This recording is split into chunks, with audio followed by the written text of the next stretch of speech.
came this morning from the Spice Island of Zanzibar and arrived here slightly later so that we were not able to be with you at the swearing-in ceremony. But here I now am. First, I want to congratulate our younger brother, Abdulswammad Nassir, for convincingly winning the gubernatorial seat of Mombasa County. As you know, this was held later. It was deliberately left behind here and Kakamega, like our lawyers said in the court, so that they could have a trial after the rigging of the presidential elections. But the people of Mombasa showed clearly that they are truly Azimio and voted overwhelmingly for our candidate. This is the pride that we have, people as Azimio family. And the same thing happened also in Kakamega. So I want to thank the people of Mombasa for standing steady and firm with Azimio in the subsequent elections which was held here in Mombasa and Kakamega. We have an agenda for devolution. Devolution is the most important feature of our 2010 Constitution because it has removed a lot of power from the center down to the counties. It has empowered the people. And if used more effectively, it can help to revolutionize development in our counties. Therefore, we are going to rely on our governors to show the way that this is the Azimio way of doing things in their counties. If our governors use the resources properly, if our MCAs also cooperate with the county government and perform their role properly, it can show the people that the new government really is the government, the best government that this country could have. So there are other things that we are going to be talking about sooner. Right now, we are still waiting. As you know, the Supreme Court said that they are going to give us the detailed judgment within 21 days. Today, we are just about less than 10 days remaining. We want to wait to see what this detailed ruling is going to be about. But we, as people of Azimio, are shocked. I am not talking about this thing as Raila Odinga myself. It does not have to be Raila Odinga. But my fear is that if what the people saw happen on the 5th of September is what they expect in 2027, I'm wondering why should the people wake up in the morning to go and queue to vote? Why should women, the elderly, the disabled queue for so many hours to cast their votes, when at the end of the day, it is a mercenary from Venezuela, called Mr.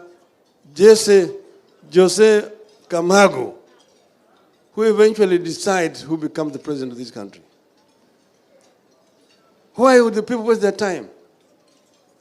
Mamluki wanakuja kutoka Venezuela na wao ndio wanapiga kura.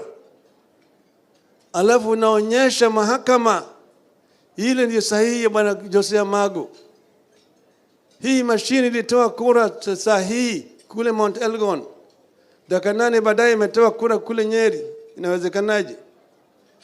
Mahakama inasema hiyo si hoja. Haya si hoja. Shame on the judiciary of this country. And I see them protesting and trying to give threats. And people, we will talk. The constitution of this country gives power to the people of Kenya. And all those other people exercising power are exercising donated power.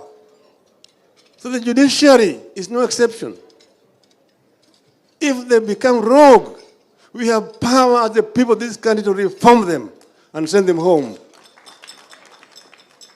We can lead a 1 million march to the judiciary to say, "Kwendeni nyumbani." And they would have no choice but to go home.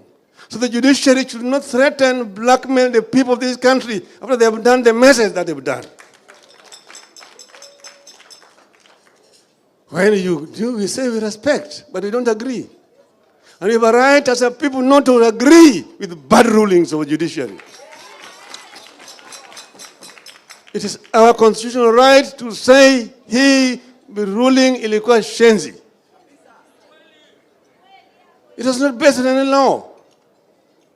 It is thuggery, judicial thuggery. And we are not going to accept these kind of things. As the people of Kenya, we will not be cowed. We will not be cowed. Nyayo tried it. We resisted him. And we are not going to allow another dictator to come into this country. We are not going to allow judiciary to become a dictator in our country. We will protect our freedom as the people of Kenya. We will protect our freedom as the people of Kenya. So maybe it is time that we begin again now a review of our constitution to look at what works and what does not work. A rogue IEBC is another institution that requires thorough reform. You see 3 commissioners on one side and 4 on the other side. But even the 2 who remained with the chairman are not in there. The chairman is acting like a rogue. Alone. Now he's being hero worshipped, becomes a hero by the judiciary. He's been lionized by the judiciary. That now he's beginning to do the so-called reforms within the IBC. All those officers of the IBC who resisted the temptation to rig the elections are the ones who are now being targeted by the IBC. One Mr. Marjan Hussein. We are watching. You are watching. Try to do what you want to call about perjury in IBC, you will go home like your predecessors. We must protect those commissioners of IBC who stood firm in spite of threat and intimidation and say that this is not right, this is wrong. The question you want to ask is, where was Mr. Chebukati from 6 a.m. to 2 o'clock when he came back? Where was he and what was he doing? Na yeye ni ati PA yake. Yale yote ambao walifanya. Kwa hivyo sisi kama wanaazimio tutasimama imara.